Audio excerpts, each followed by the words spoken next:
We're just going to do a quick vocal warm-up before we launch into exploring some of these texts, because a lot of the things that we are using to make the sounds that we need the audience to hear are muscles. And in the same way that we train our bodies in our physical warm-ups, we need to train all of these muscles to help us articulate better, to support the sound that we want to make so the audience can hear us.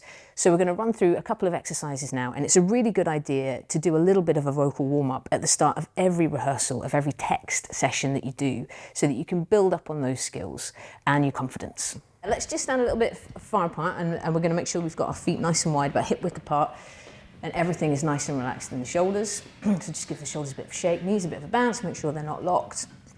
I'm just going to roll the head side to side. And then we'll just rub some heat into the hands. And we're going to place that heat into the back of the neck and bring it round to the front. Just work it into the back of the neck there. And as we come round to the front, we're just going to take our thumbs up and under our chin into that tongue root. Lovely. We're just going to massage into that tongue root right under there. And then we'll work our way up the side of the jaw. Just using our fingers to massage into those muscles. And you'll feel it just where the jaw meets the skull. There's a little muscle in there. And then up into the temple. And behind the ears, the muscles of the jaw actually go all the way up behind the ears. So we're just going to work into there as well. And then using the balls of our hands, we're just going to pull down. Make sure that everything is nice and loose and open. Lovely. And then we'll just start massaging into the articulators around the nose and under the eyelids as well.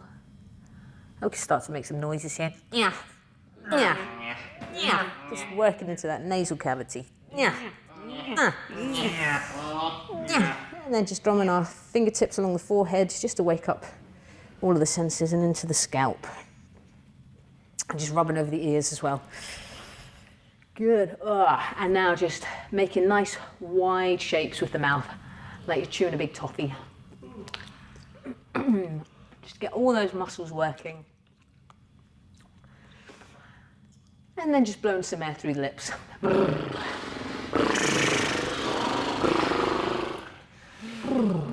And then starting to bring some sound into that, and we're just going to siren up and down.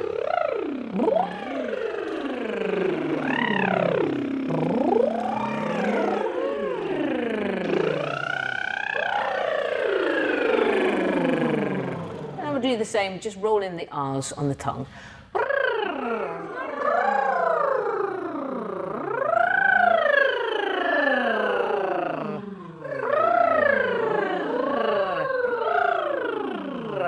And again, just blowing that out through the lips. Okay, now we're just going to play around with some humming. So we're going to let the hum just rest, so it just sort of starts to tickle the front of the lips. And then once we feel that tickle, we're going to let that go on an R. Okay?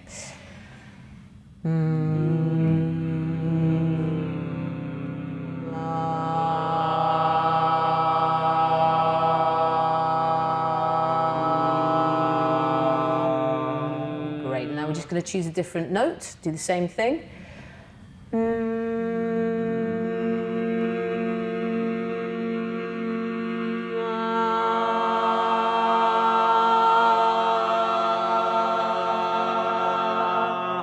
And one more of those. And as you're doing this, you should start to feel the vibrations around the nose and in the forehead. That's your resonators just getting going.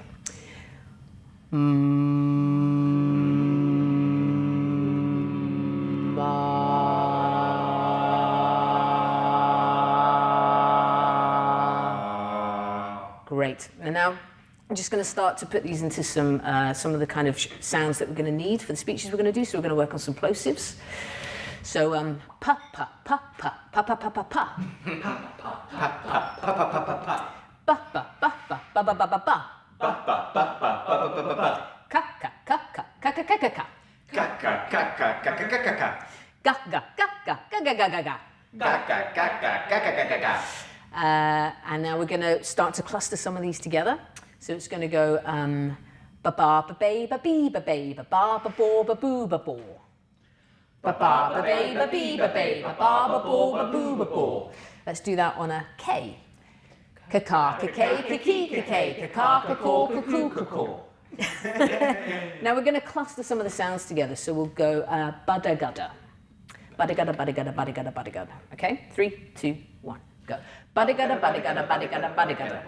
Great. And now let's see if we can do, we just did 4, let's see if we can do 8. So 3, 2, 1, go.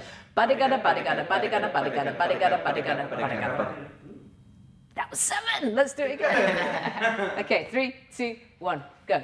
Bada-gada, bada-gada, bada-gada, bada-gada, bada-gada, bada-gada, bada-gada, bada-gada, bada-gada. That's 9. I cannot count today. Oh my gosh. Okay.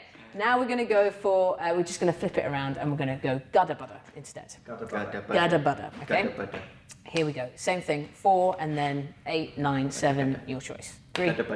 Yeah, so we'll do 4 together. 3, 2, 1, go. Gada-bada, gada-bada, gada-bada, gada-bada. Great. And now we're going to do 8. 3, 2, 1, and gada-bada, gada-bada, gada-bada, gada-bada, gada-bada, gada-bada, gada-bada, gada-bada. Great. Same thing on pata-kata.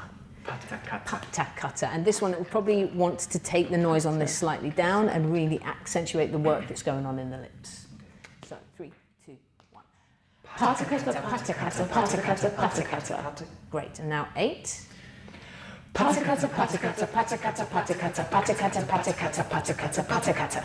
Great. Okay. And what about some tongue twisters? We've pulled the blinds all down and bought some cherry wine. And Mars put the bottle what the arsenic's in the bottom of the serpentine. And Mars put the bottle what the arsenic's in the bottle of the serpentine. Didn't get that last Oh, that's great. It's always really good to give yourself something that's not easy to say, a challenge, because then you really have to work on getting your articulators around it. And there's always going to be little parts of your speech or text in a duologue even that you're going to stumble over. And if you don't work on that, then that's what you're going to deliver to the audience. So you want to get these muscles going and making sure that the things that are hard to say, you practice so that they're really easy. There's been a body in the house since father went away. There's been a body in the house since father went away. He went out on Friday night but wasn't seen the following day. He went out on Friday night and wasn't seen the following day. We've pulled the blinds all down and bought some cherry wine. We've pulled the blinds all down and bought some cherry wine. And Mars put the bottle what the arsenic's in the bottom of the serpentine. And Mars put the bottle what the arsenic's in the bottom of the serpentine. Woo! I like that. Good, great.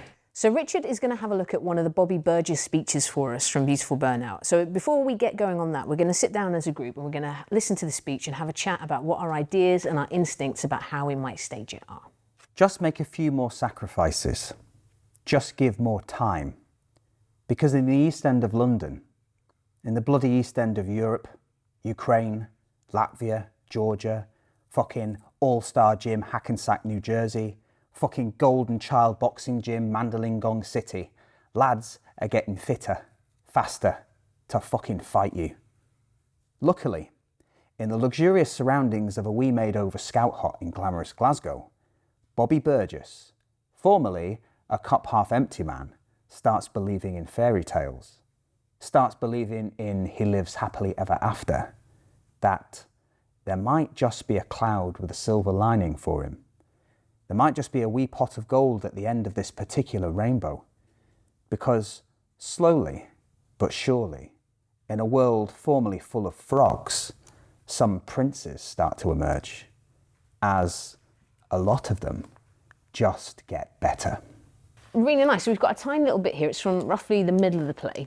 And it's really important, obviously, that when we're looking at just a section of a play, that we actually have an understanding of the whole thing, even though we're only looking at staging this tiny bit of it.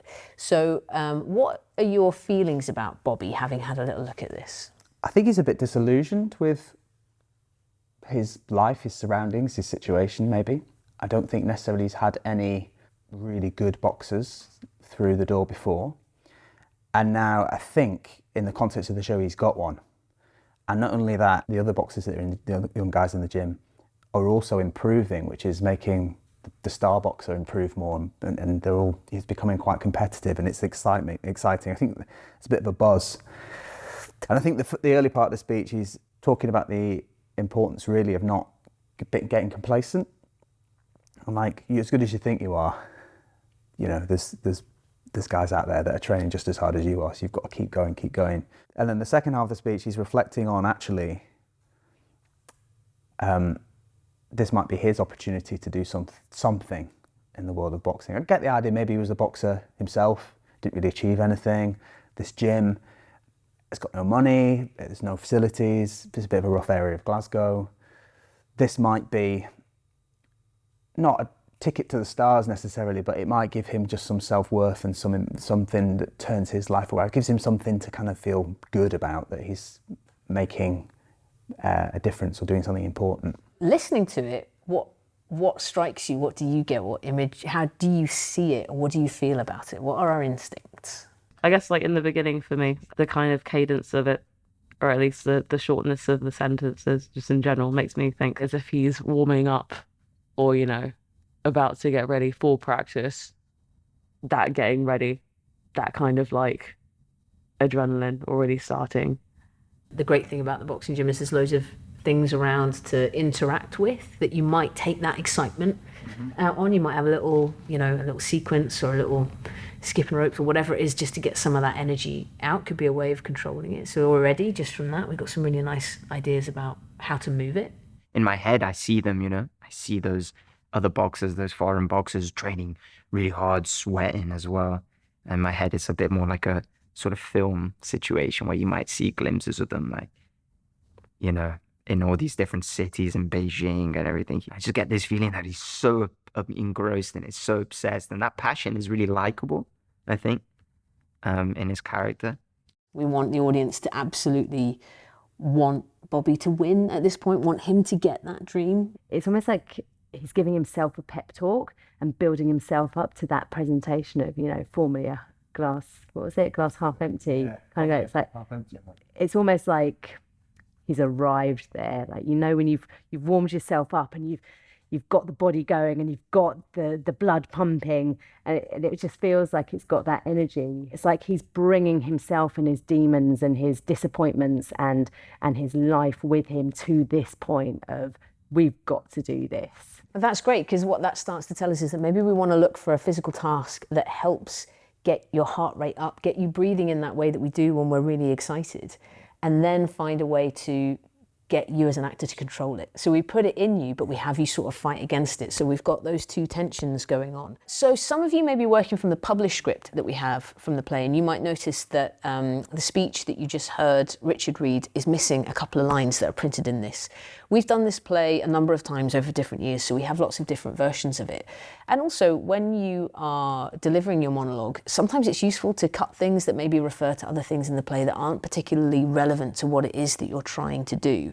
So shape the script in the way that you need to for what it is that you need to achieve with it.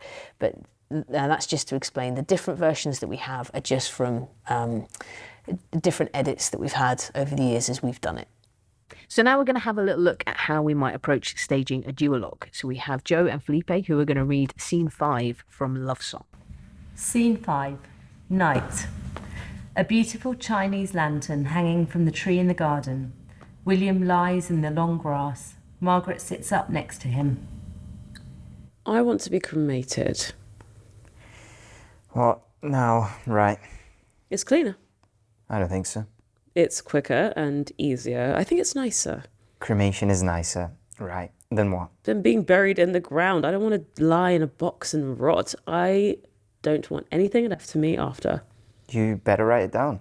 You'll remember. I might not be there. Then where will you be? William sits up, smiles. Rotting in my box.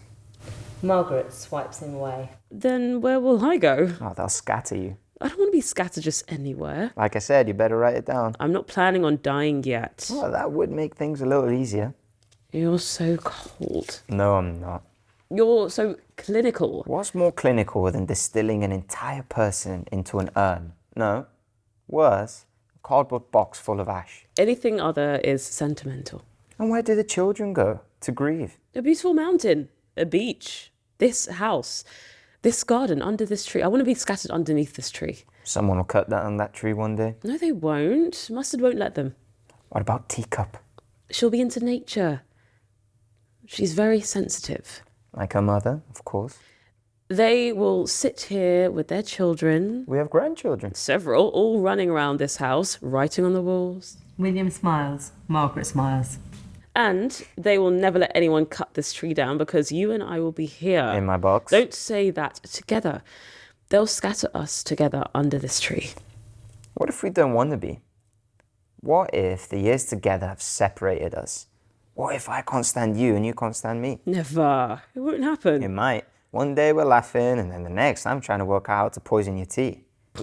A light illuminates in a bedroom window. Maggie stands, a cup of tea in her hand. Or worse, I smother you with a pillow in your sleep. Is it a little cold? You're always a little cold. Or maybe I could strangle you, creep up behind you when you're not looking. Billy's suddenly visible in a bathroom cleaning his teeth. Don't say that. Don't say it. William teases her, drawing her into a laughing embrace, pulling her deep into the grass. You're weird. You're weirder. Having read it, what are your instincts about these characters and their relationship and where they are? What can we tell just from what we've got? It's relatively snappy, especially this bit down the middle here. They'll never let anyone cut down this tree because you and I will be here in my box. Don't say that. Together, they'll scatter us under this tree. What if we don't want to be? You know, it's quite snappy. They're comfortable. They're familiar with each other's thoughts, you know, their personalities, what they might say next. For me, it's that same kind of like, I guess, feel. They both feel very familiar with each other. Especially, I guess, when you get to that point with your partner where you joke about killing each other. Usually that's about, you know, a good few years in. The text to me seems quite fluid. Even though the lines are quite short, they still seem, I guess, just in essence for me, one's falling this way, the other one's catching them, the other one's falling this way, the other one's catching them. It feels very much like that kind of movement. Perhaps there's an opportunity for the physicality that we explore to fill some of those gaps, to help us to understand that even though they're joking and barbing with each other, maybe the physicality can show the closeness of that relationship to justify why that conversation is happening. Or maybe we want the physicality to do something else entirely. Maybe there's something about the concept of talking about death that actually makes one of the other characters uncomfortable. And maybe the physicality can be a way that we belie that. So we can start to have a think about whether the physicality that we want to play with supports what we want to say in a different way, or whether it wants to give a totally different perspective on what's actually happening. Those first 4 lines, it's interesting to know that they're very different as people. I think they complement each other really well, but they're very different as people because if they agreed, they had the same outlook on death or life and death, the conversation would be over after 4 lines. I want to be cremated. What now? Right, it's cleaner. Yeah, you're right. That would be the end of the scene, and there wouldn't be in the play. So the tension exists between this kind of not difficult because they love each other and they're very close and this is a successful relationship. Because William's he's a dentist, isn't he? And he's very matter of fact and scientific and logical. Yeah. And Margaret is, I think, much more spiritual, or she has questions and she looks at the world a slightly different way. So this is how they navigate that. But I also think that there's a joke there, that first, you know, the first line of Williams is a little key into him as a character. You know, he said, "I want to be cremated. What now?" It's a little like, well, I can burn you in the barbecue if you want. It's sort of like a little teasing. He's always teasing her, and she has to fight through that. Going, no, I'm trying to be a little bit kind of serious, and we're trying to navigate. So there's a little sort of, it's interesting the way they dance around the subject together. What really stands out to me is how comfortable they are with their different opinions. It feels like they're on such solid ground together. Their jokes about their future children and grandchildren are in this real solid ground, even though there's this push and pull between them that is jokey. That they're just so grounded as a couple in this conversation, which is surprising because they're talking about death, and death in the longest of relationships can really rock the person that is left. And I'm just wondering whether that kind of gives us any leeway into some kind of movement that has a push and a pull on this solid, stable grounding. So we're now going to look at staging the duologue, and we're going to start by creating a little physical sequence that is based on round by through, but we're calling it ground, flow and disconnect because it embodies all of the language that and all of the feelings of the scene that we uncovered when we were having a chat about what we got from it on our initial reading. So Richard and I are going to have a little look at how we would stage this Bobby Burgess speech if it was just a monologue. Now, as part of our warm-up this morning, which you can see in the video on warm-ups with Sean, he went through one of our BB warm-ups, BB from Beautiful Burnout, which is just a warm-up that consists of lots of boxing language, lots of the physicality that you will see in a boxing gym. So we're going to use some of that language and put it into this speech to see what sparks. So how good a boxer do you think Bobby was before he became a coach? It makes me think about the sort of the truth that not every great athlete becomes a great coach, and not every good coach was a good athlete. We can either play it that he was a really good boxer and there's a frustration perhaps with him that these young lads can't take on as quickly as the stuff that he found very natural to him. There's maybe a bit of that. Maybe he had an injury, or maybe he just didn't get his break, or maybe he's unfulfilled in his own career. Maybe it's more interesting to say that he was a boxer and he did have talent, and something happened, an injury, or he lost an important bout, or he just didn't get a break, or something happened, and so he's got that sense of being a little bit unfulfilled, because that frustration that he might have is probably useful.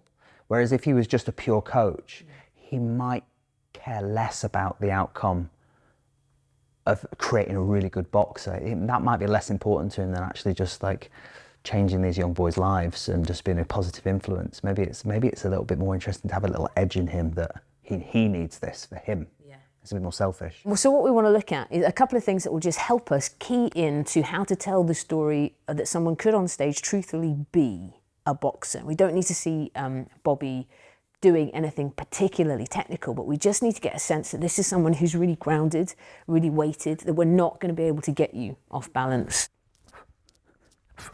Okay, so when you're ready, why don't we just have a little play around with putting some of these little boxing echoes. They only have to be shadows. They don't have to be anything that's sort of done full out.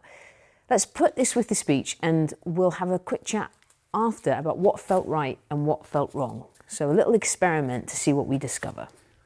Just make a few more sacrifices. Just give more time. Because in the East End of London, in the East End of bloody Europe, Ukraine, Latvia, Georgia, fucking All-Star Gym, Hackensack, New Jersey, fucking Golden Child Boxing Gym, Mandalay City, lads are getting fitter, faster to fucking fight you. Now, luckily, in the luxurious surroundings of a wee made-over scout hut in glamorous Glasgow, Bobby Burgess, formerly a cup half-empty man, starts believing in fairy tales, starts believing and he lives happily ever after. That there might just be a cloud with a silver lining for him. There might just be a wee pot of gold at the end of this particular rainbow. Because slowly but surely, in a world formerly filled with frogs, some princes start to emerge, as a lot of them just get better. It's really interesting to watch when it felt right to keep it small and to just keep it like moving, just those little echoes, and when in the speech it was that you really wanted to go full out with any of those punches. It's really nice to see. When did it feel like the physicality was potentially not right or getting in your way? It feels like there's a couple of sort of like ski jumps, crescendos in this speech. You've got to make more sacrifice, you've got to give more time, because there's lads here, they're there training, they're going to fight you. And that's the end of the first one, I think. There's a little, and then it goes, luckily, now here we are in Glasgow here. And this feels like a slight change in tempo, it's like changing intention. It's introspective. It's about him. It's about me as a person, Bobby Burgess. Starting to see a little bit of a light at the end of the tunnel. Who do you think Bobby's talking to at this point? It could be to the boys in the gym, very fourth wall naturalistic, that that he's telling them, you need to work harder because there's lads here. And then it could switch to the audience and be about, like, sort of break the fourth wall and talk to them and say, you know, luckily, me as a human being, I'm starting to dream, I dare to dream. And they might not be in the real world listening into that conversation. Like you said, there are potentially two versions, whether he starts talking to the boys and it becomes then about giving that out to the audience, and whether the second version is him starting to talk to himself. Yeah. And then again delivering that out to the audience. And I think the best thing to do here is, we could stand and talk about these ideas all day, but the best way to find out which one works is just to do them both. Mm-hmm. It's a really short speech. We could just jump in to do the two different versions and bank what we like from each one and what we don't like, and that'll help take us closer to something that feels right and truthful. Good. More. Good. Yes.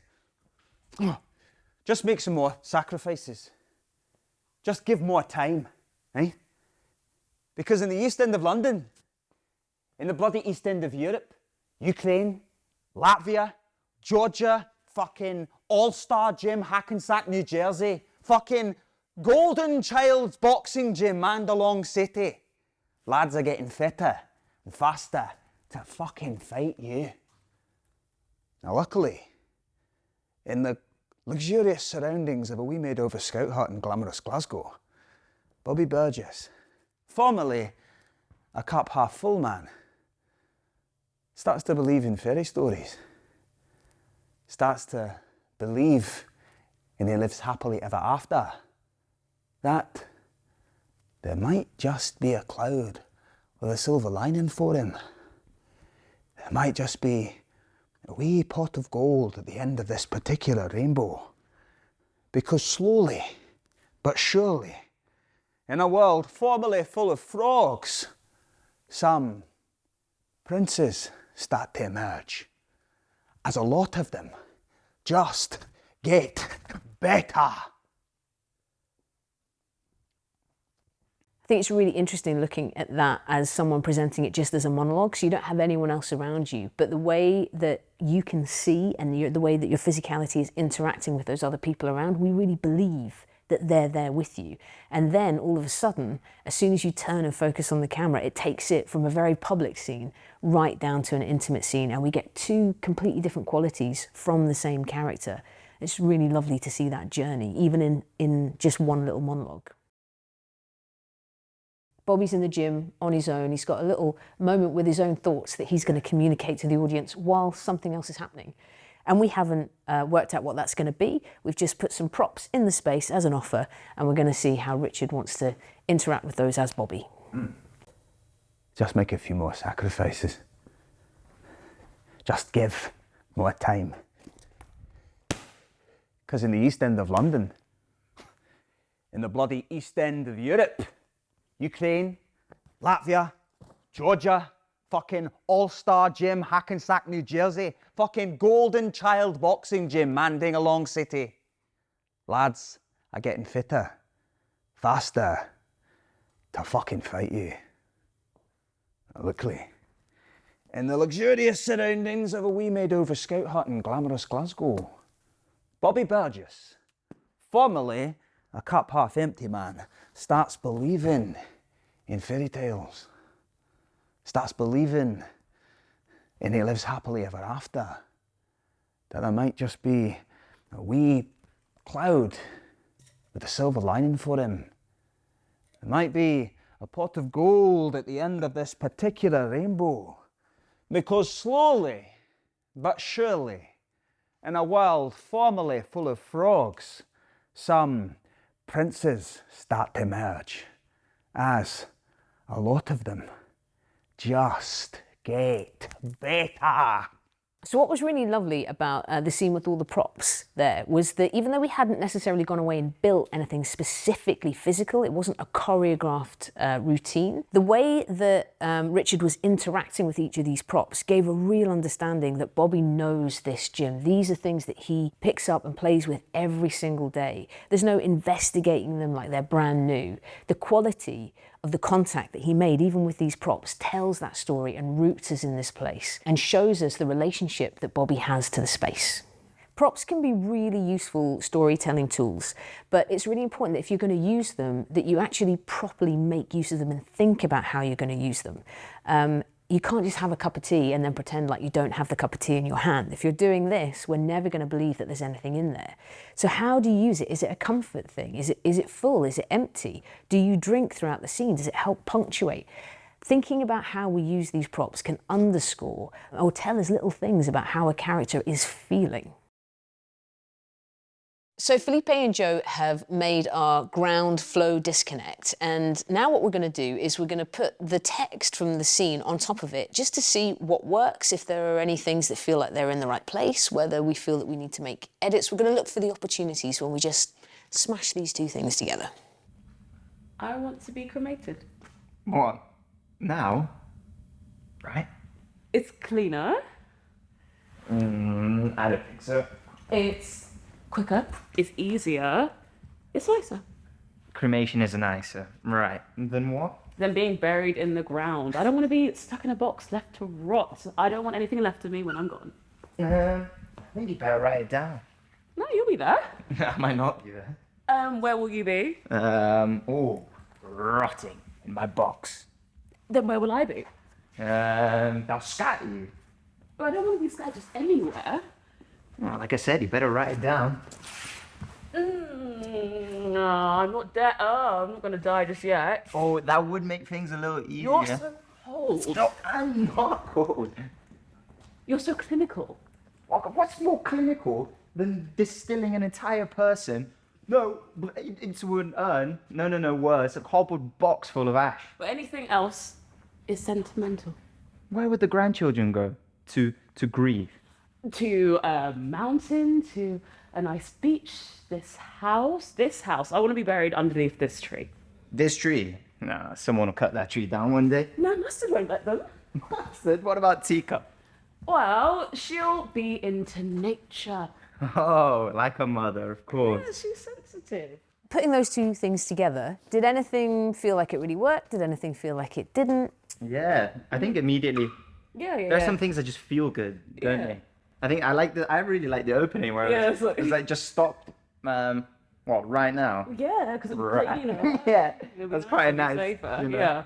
Me trying to, convince him, placate him, make him comfortable with the idea of being cremated and you scattering my ashes. That's where I kind of found my points of contact on him to properly use those.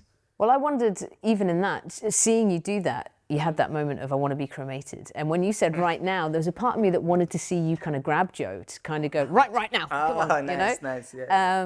And it's just interesting as you're watching it, what are the things that pop out to you? What do you think, oh, that's quite nice. Let's interrogate that a little bit more. Or that little section didn't feel like it was as comfortable. Were there any pieces where the movement felt like it potentially got in the way of what was happening? There's a bit here, after this bit, Joe, that's my disconnect. Oh, yeah. And I just wonder if it's a bit too dismissive, like it feels too cold for me. So just that feels like get away. But I don't think it should be that. So I wonder if we should find another way to do that. Or maybe it's about the quality of it. Maybe it's like it just lingers a bit more. It's like I just give it back to you. Exactly.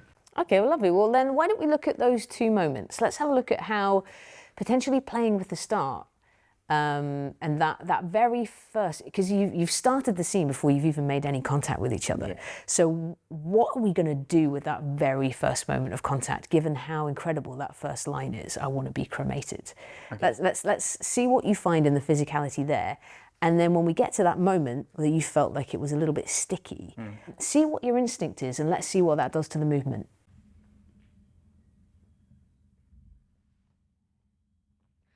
I want to be cremated. What? Now? Right, come on then. No, it's nicer. It's cleaner. I don't think so. It's easier. Right. Cremation is easier, is it? Than what? Than being buried in a box. I don't want to be lying somewhere and rotting. I don't want anything left of me when I'm dead. I think you better write it down. But you'll be there. I might not be. So how did that feel? How did that change the beginning? That was nice. I didn't know when to start, which was my bad, but it felt much nicer. Oh, right now.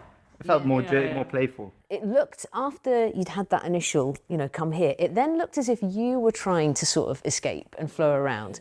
And actually, I wonder if we change that to perhaps that being your instinct, because you're the one trying to continue that conversation, trying to bring it back a little bit from being playful and moving more towards still a light conversation, but I want to have it. So, come back. I want to be cremated. What? Now? Right. Well, it's cleaner. I don't think so. It's easier, it's quicker, it's nicer. Cremation is nicer. Right, then what? Them being buried in a box. I don't want to be rotting somewhere. I don't want anything left of me when I'm gone. I think you better write that down. Well, you'll be there. I might not be. So where will you be? I'll be, rotting. Oh, So what did you discover adding those new impulses into it? Did it change anything? Felt good. It felt like we should have been doing those things. it kind of highlighted for me the place that Margaret has in the relationship in terms of hard conversations. William's character was a more kind of like, oh, we'll take it as it comes, it's fine, it's whatever. And I was like, no, like trying to, I guess, bring back the kind of maturity to this conversation. What you've just articulated, Joe, is whether he's just a bit more blasé, right? Yeah. Cremation's nicer, right? Because then I can actually give you that distance Yeah. to come and make work to try and make him listen. I don't know, might be. Well, I think there's actually something in the text that might really help us with that. The writer has given us stage directions. A beautiful Chinese lantern hanging from the tree in the garden. William lies in the long grass. Margaret sits up next to him. That's giving us the sense that this scene isn't starting with this conversation necessarily. These people have been here in this environment together for a while, long enough for them to have sat down and settled or be lying down. They might have been having a conversation prior to this, they might not. It might be a moment of pause, and this might be a brand new thought, we don't know. But why don't we try putting this on the ground? I want to be cremated. What? No, right? It's cleaner. I don't think so. It's quicker, it's easier, Cremation, it's nicer is nicer than what? than being buried in a box. I don't want to be rotting somewhere. I don't want anything left of me when I'm gone. I think you better write that down. Well, you'll remember. I might not be there. And where will you be? Rotting in my box. And then where will I be? I think they'll scatter you somewhere. And again, it just starts to bring out the shorthand that these people have between them as in terms of the language, but also in terms of their physicality and their intimacy and what reads about when somebody says something to someone and it hurts a little bit. Just the quality with which you perform that movement can give away a little bit of what you're not saying, which is really beautiful to watch. And what I loved about that is, Felipe, you stood up. The moment that you found to stand up was when you started talking about the children. Yeah. Worse, a cardboard box full of ash. Anything else is sentimental. All right. Well, where would the children go? To grieve. And as we know, that's a part of the play. And we're not putting anything heavy on top of that, but we just get a little sense of the pain that's to come, which is really gorgeous. And also what we find is as we start to play, like, as you said, little bits of the choreography might become something else, or they might go a bit wrong, but we find something in that. We might lose our lines a little bit, we might lose the odd word here and there, but when we're playing and rehearsing, not to let any things that we could interpret as mistakes stop us, because they can actually be really valuable opportunities. So our scene is now starting to take shape, and there's still loads of things that we could play with, but what we're going to start thinking about now is we're going to jump ahead a little bit, and we're going to start thinking about where our audience is watching this from. So we're going to start to shape the movement so that we are delivering it to them. We're going to put them in a specific point. I want to be cremated. What? Now? Right? It's cleaner. I don't think so. It's quicker, it's easier, it's nicer Cremation is nicer, right, than what? than being buried in the ground. I don't want to be lying in a box somewhere rotting. I don't want anything left to me after I'm gone. I think you'll have to write that down. You'll remember. I might not be there. Then where will you be? I'll be rotting in my box. Then where will I be? Oh, they'll scatter you somewhere. I don't want to be scattered just anywhere. Like I said, you have to write it down. Well, I'm not going to die just yet, am I? Oh, that'll make things a little easier. You're so cold. No, I'm not. Yeah, you're so clinical. Clinical? What's more clinical than distilling an entire person into an urn? No. Worse, a cardboard box full of ash. Well, anything else would be sentimental. Where will the children go? You know, to grieve. A mountain, a beach, this house, this garden. I want to be buried underneath, I want to be cremated underneath this tree. Someone cut down that tree one day. Mustard won't let them. What about Teacup? Well, she's sensitive. She's into nature. Of course, just like her mother. That was really weird. So sorry. How did it feel? Yeah, no, it was definitely a lot trickier. I think maybe just even just like coming back after lunch and remembering it. It's hard to... I need to play the audience. I think I'm playing the camera, not the audience. Joe, it's really interesting hearing you say that, and I know that I've definitely been in that position as an actor where I'm on stage going, I don't know if this is reading, and actually to stand out there and to see it, it absolutely does. Okay. The movement has now stopped becoming this thing that we choreographed, and it's just the way that you hold each other. One more version of this. Felipe, if there's any point in which you would like to leave, or points, there may be more than one, in any direction, the conversation might get to a point where you're done with it, you don't want to hear it, or whatever impulses you have that make you want to leave, you're allowed to try and follow those through. Joe, you've got all of the movement that we've made to try and make sure that Felipe can't go. I want to be cremated. What? Now? Right! It's cleaner. I don't think so. It's nicer, it's easier, it's better. Right, cremation is better. Than what? Than being buried in the ground. I don't want to lie in a box to rot away. I don't want anything left of me when I'm gone. I think you better write that down. You'll remember. I might not be there. Then where will you be? Rotting. In my box. Then where will I be? They'll scatter you somewhere. What did you feel doing that version? It completely changed, I think, their relationship. I'd even go as far as to say maybe even their characters. Mm-hmm. I definitely felt like William was well more scared of even commitment maybe, or scared about talking maybe about death.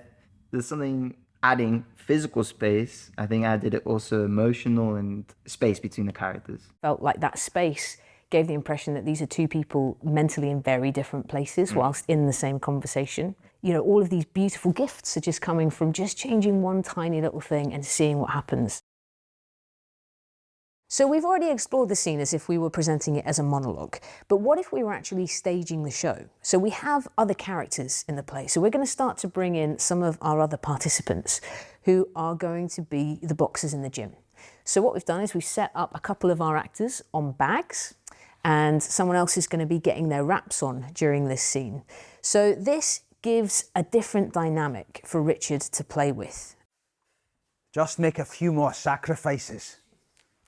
Just give more time.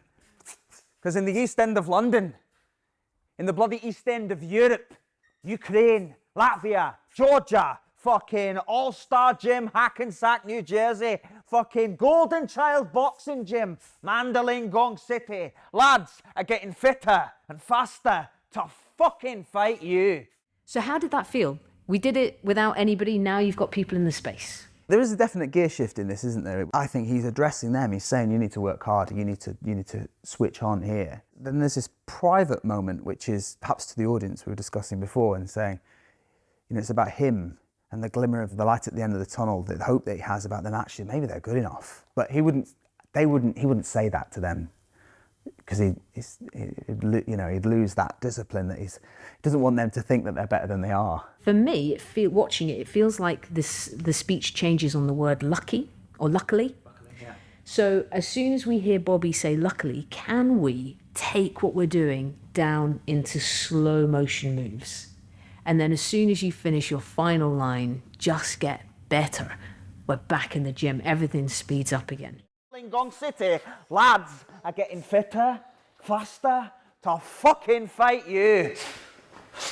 Luckily, in the luxurious surroundings of a wee made-over scout hut in glamorous Glasgow, Bobby Burgess, formerly a cup half-empty man, starts to believe in fairy tales, starts to believe in his happy ever after, that there might just be a cloud with a silver lining for him.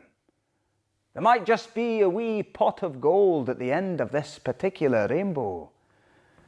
Because slowly, but surely, in a world formerly full of frogs, some princes start to emerge, as a lot of them just get better. Nice. How did that feel? I felt like I had control of the space. It's my gym, and you were all listening to me when you should have been listening to me, and it was private and you were distracted when that moment was happening. That direction of not stopping and listening to you kind of changed things in the sense that, this is how you are when we're training. You're shouting at us, and that's what maybe drives us to continue. This is nothing out of the ordinary until you have your private moment. It makes me think of another part in the play where Bobby tells the boxers, I'll do your thinking for you. You know, you do what I tell you to do and I'll do the thinking. And it feels like, you know, that's potentially a way of bringing out that moment. It's about really thinking, what are the audience getting? What an actor feels is important, but what we're seeing and what the audience is feeling, whether the story's being conveyed, that's got to be at the heart of what stays and what goes.